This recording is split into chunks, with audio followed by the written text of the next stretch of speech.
And now we meet the Democratic nominee, Robert Haley Conway.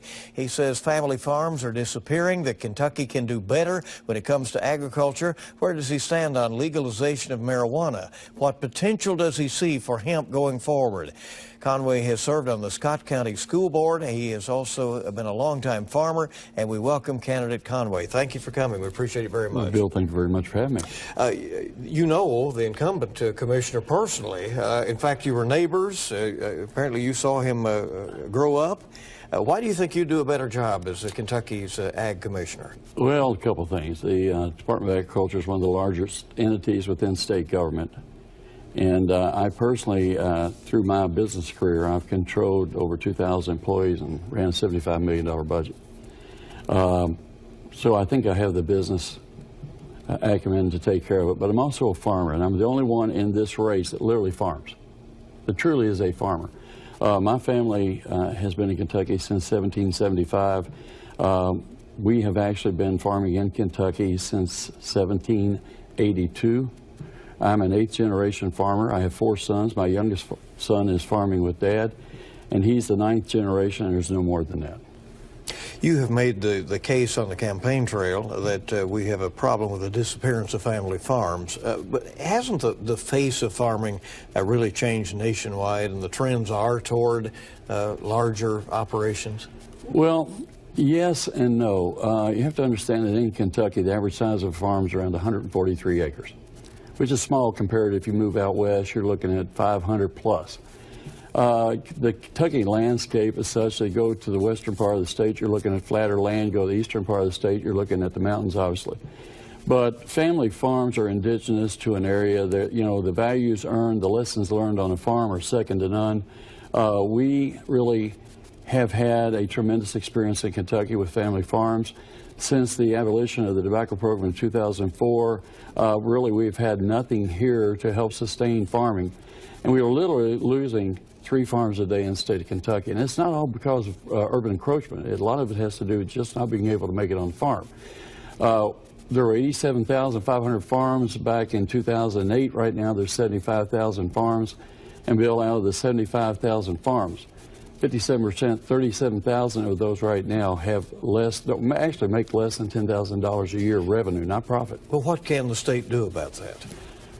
I think first of all, you have to have a farm plan. One of the things that I did, you know, and when I got into this, I'm not a politician.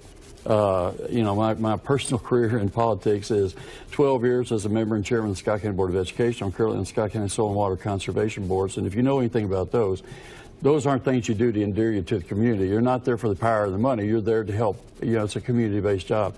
The truth of the matter is that the gentleman that I beat in the primary, I never thought I'd win. I mean, I literally got into this race to get the message out there that we need to have these conversations today. 4 years from now, it's too late. So I got into it not thinking I would win, that I would get the message out, force the current commissioner to have those discussions. And as my mother said a long time ago, be careful what you ask for, you might just get it. I won a race, and then I had no, because I funded everything myself in the primary. Literally, I had no campaign staff, no campaign chair, no money. And here I am running for statewide office. Start over. You also have made the case out there that more young people need to be exposed to farming.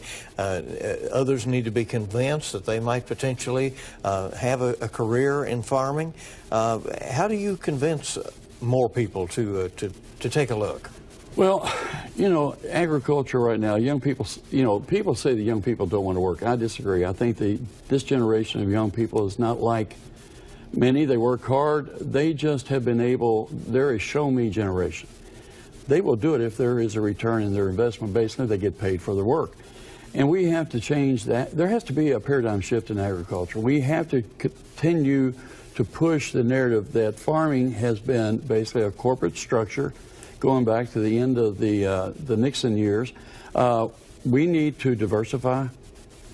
We need to not put everything. Right now, we're in a basically commodity type industry. Large corporations are dictating terms. Western Kentucky, literally west of Elizabethtown now, you would think you're in Iowa because it's nothing but thousands of acres of corn and soybean with no market for it right now.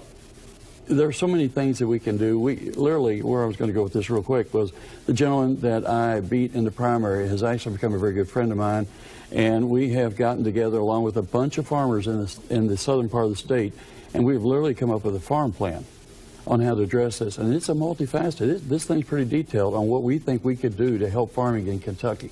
And basically, part of it is diversification. You don't put all your eggs in one basket. We have a considerable emphasis now on hemp in the state, and Commissioner Quarles has been proud that he pushed for the legalization of that and then the marketing of that since. Do you think that is a way forward? I think hemp is a part of it, but the hemp program right now, as I see it, and as many do that are actually involved with it, is the Wild Wild West. They basically opened it up. It's an election year. You want the perception. They got to have something to tout. So it's a perception of an industry that's on the upswing. But right now, if you're familiar with what's happened just in the last couple of days, there's lawsuits floating around with major processors. There's lawsuits out there right now where literally the plants in Mayfield have stopped construction. A lot of farmers in the western part of the state don't have markets for their crop. There are people right now that literally stand to lose everything they have. And I think we need to stop, catch our breath, find out the markets, define what it is we are and what we want to do. Right now, and I know that he got irritated with me at KET, but I made a comment that the Commissioner of Agriculture, at his sole discretion, gets to choose who grows it and how much. And he said, well, no, it's a committee. Yes, a committee chosen by him and chaired by him.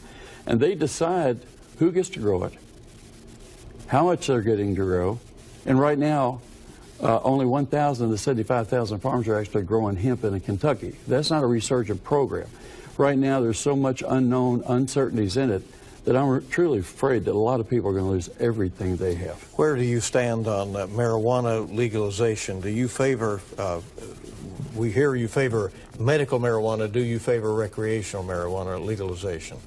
Bill, I'm not going to answer that, and the reason being is my focus is the legalization of medical marijuana. You know, I've been on the campaign trail and I've put thousands of miles. I have visited 110 of the 120 counties since February 1st.